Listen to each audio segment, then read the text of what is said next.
Já aconteceu de você estender a mão e, mesmo assim, sentir que fez algo errado?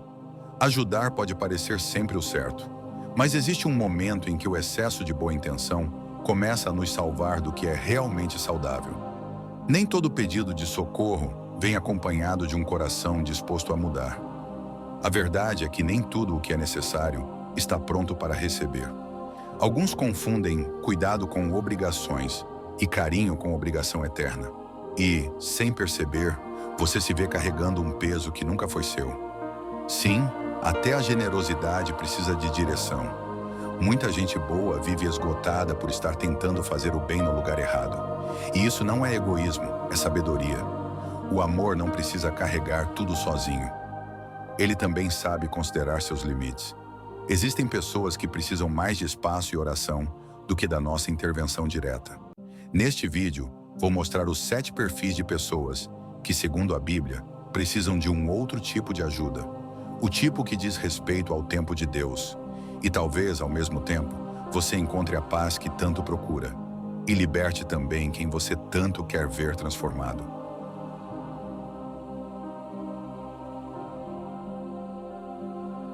Mas antes, quer descobrir mais sobre os mistérios e curiosidades da Bíblia? Inscreva-se agora no nosso canal e ative o sininho para não perder nenhum conteúdo.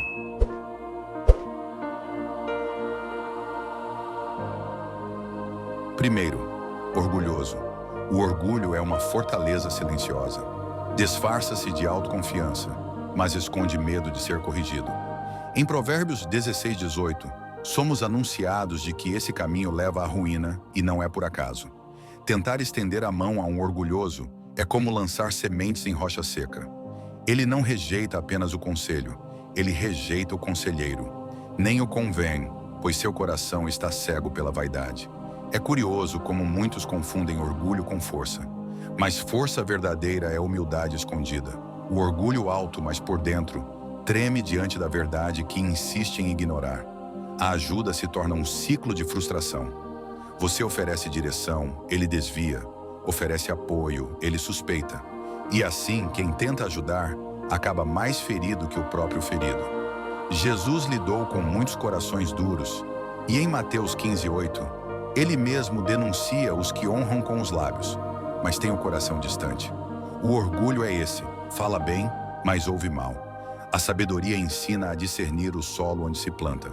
Se o solo é pedra, é preciso esperar a chuva do arrependimento antes de lançar outra semente.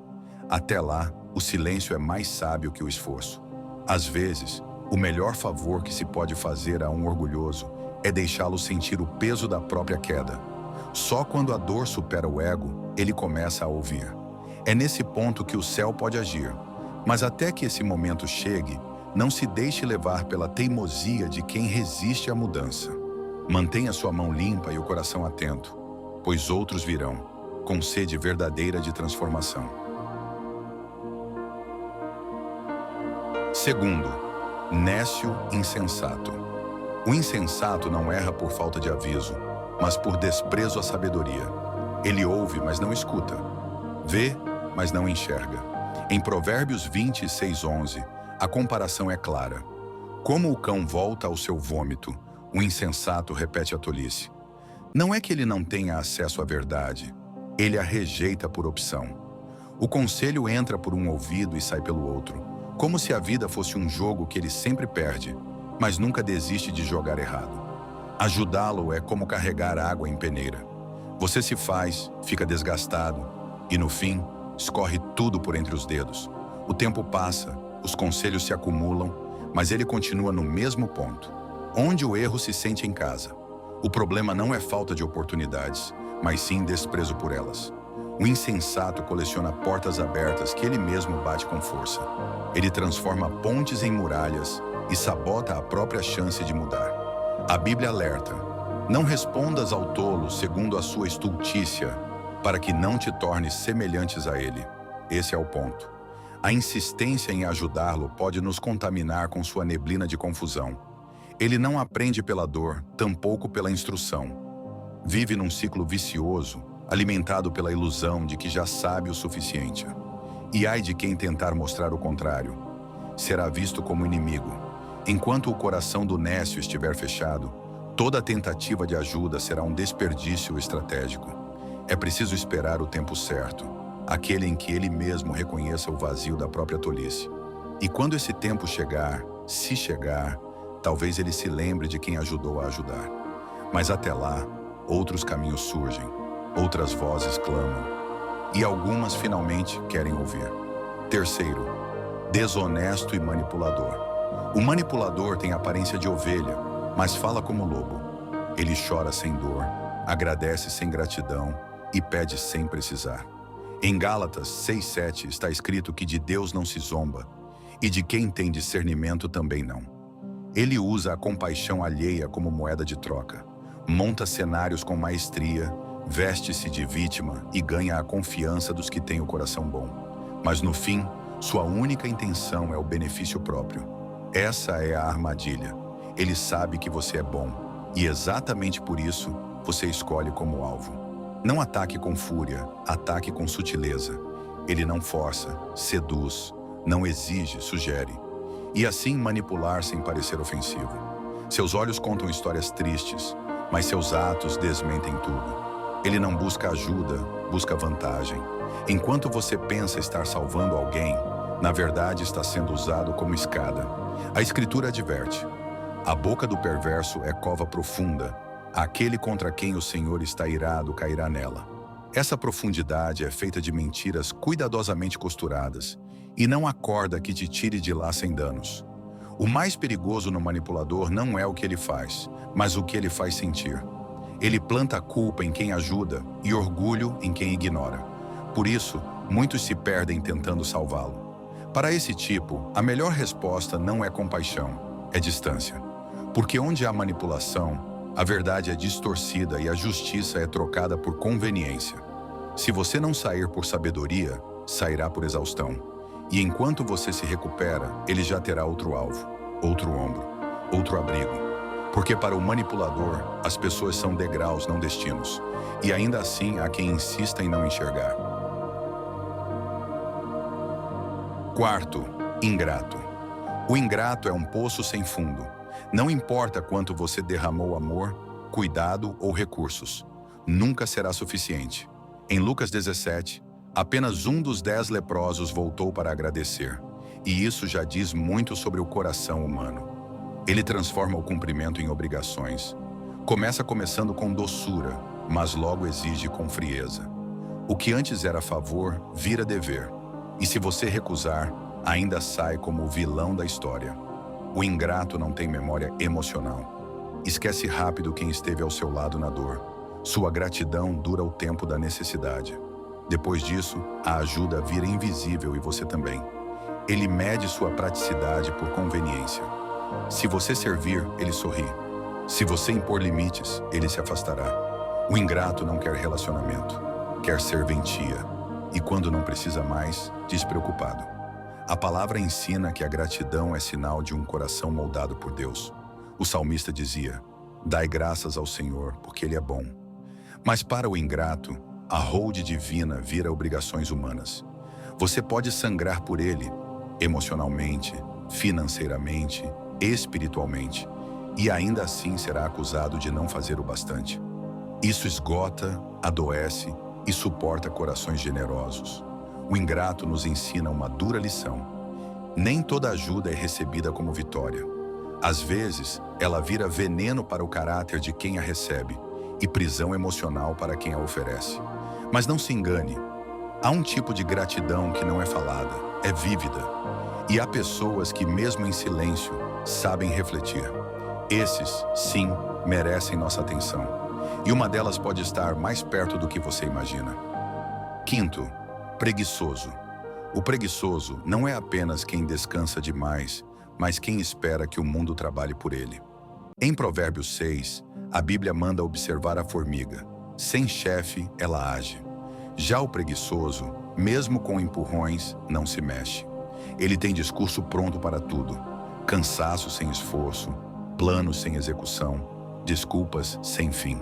Se fosse pago para procrastinar, já seria milionário. Mas nem nesse trabalho ele se empenharia. Ajudá-lo é como remar com a amarrada ao barco. Você sua, insiste, tente salvar, mas ele, imóvel, observe. E ainda reclama se a direção não para a que ele desejava. A preguiça não é falta de talento, é recusa de esforço. Muitos deles são cheios de potencial, mas muitos tentaram enterrar seus dons. Prefiro viver de migalhas a construir o próprio pão. Paulo foi direto. Se alguém não quer trabalhar, também não coma. O problema não é uma limitação, é uma escolha de permanência limitada. E ajudar nessa condição é alimentar a estagnação. A preguiça gera dependência disfarçada de humildade. O predominante sabe pedir, mas não sabe retribuir. E mais cedo ou mais tarde, sua ajuda vira algema, sua empatia, fardo.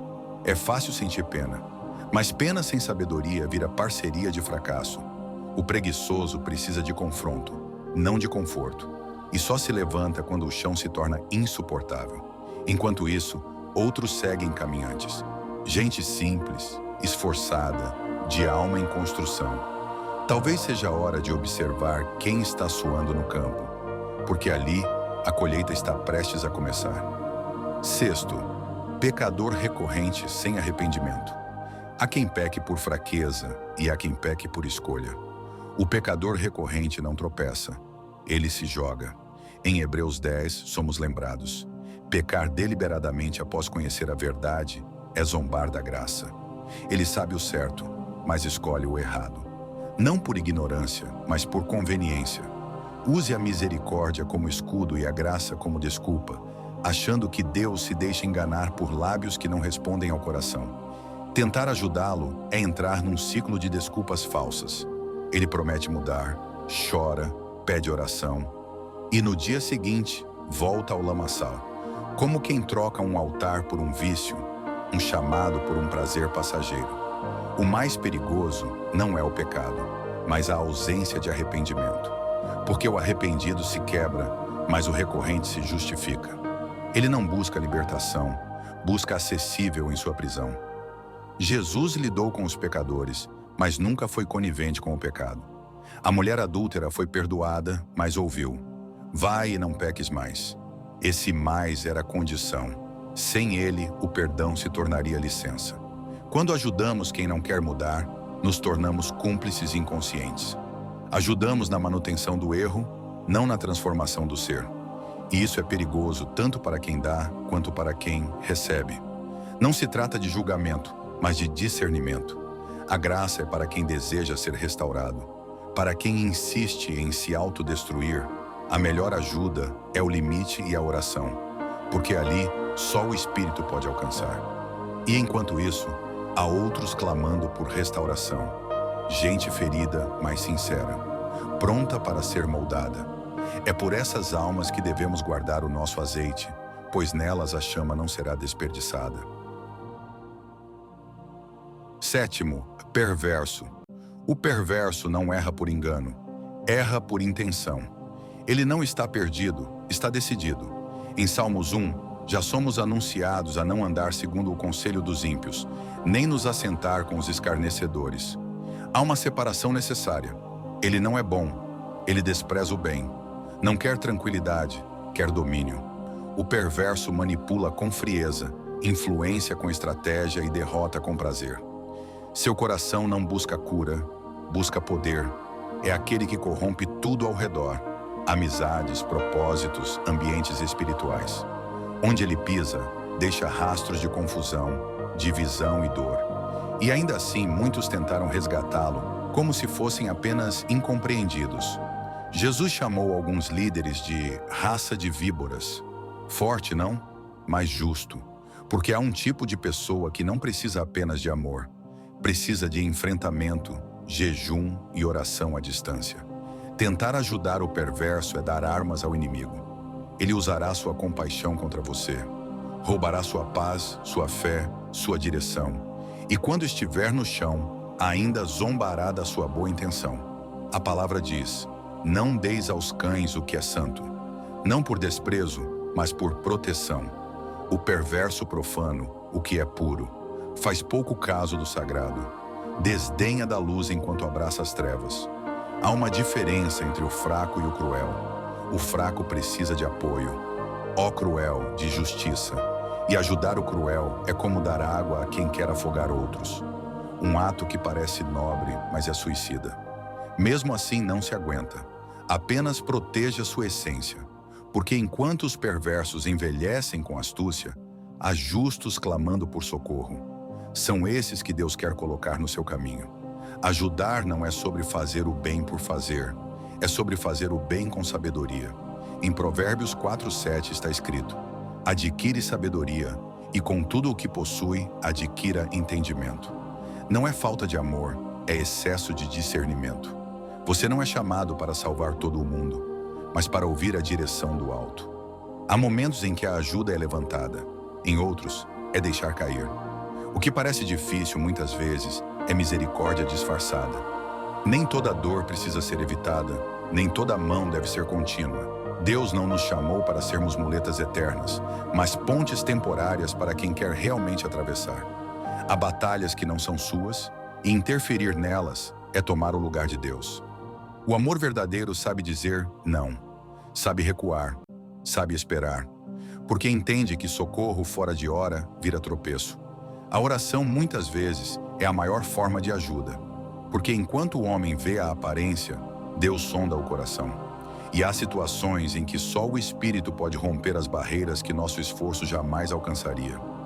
Você não foi chamado para se esgotar pelos que zombam do que é santo, nem para dar pérolas aos porcos. Seu tempo, seu dom e sua compaixão são sentimentos, e precisam de solo fértil. Então, antes de agir por impulso ou por direção, antes de entregar, aproveite o coração do que recebe, porque no final a verdadeira ajuda é a que transforma, não a que acomoda. E quando você aprender a respeito de quem deve ou não ser ajudado, algo poderoso acontece. Você não só protege sua fé, como também abre espaço para encontrar quem realmente está pronto. Ajudar é divino, mas ajudar sem discernimento pode se tornar destrutivo, para você e para o outro. Ao longo desta jornada, vimos que nem todo erro merece correção imediata, e nem toda mão envolvida representa solução. Às vezes, a melhor ajuda é o silêncio. Às vezes, é uma oração. Falamos do orgulho que rejeitamos conselhos, do insensato que repete erros, do manipulador que veste máscaras. Lembramos do ingrato que não valoriza, do inocente que não se move, do pecador recorrente que resiste ao arrependimento e do perverso que já fechou as portas do coração. Em cada tipo, a palavra nos convida a agir com sabedoria e não com impulso, a proteger nossa paz sem perder a compaixão. E, acima de tudo, a lembrar que ajudar também é um ato espiritual. Exige discernimento, direção e coragem para dizer não quando necessário. Então, na próxima vez que alguém estender a mão, antes de correr para ajudar, pergunte ao mesmo: isso é um pedido de socorro ou uma reprodução de fuga? Porque às vezes, amar também é dar espaço, e a fé madura sabe quando recuar, para que Deus possa agir. Muito obrigado por acompanhar esse vídeo e por se juntar a nós nessa linda jornada pelas histórias da Bíblia.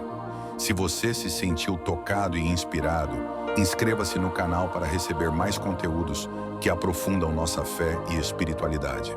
Não se esqueça de deixar seu like, comentar e compartilhar esse vídeo com quem também busca inspiração divina. Que Deus te abençoe.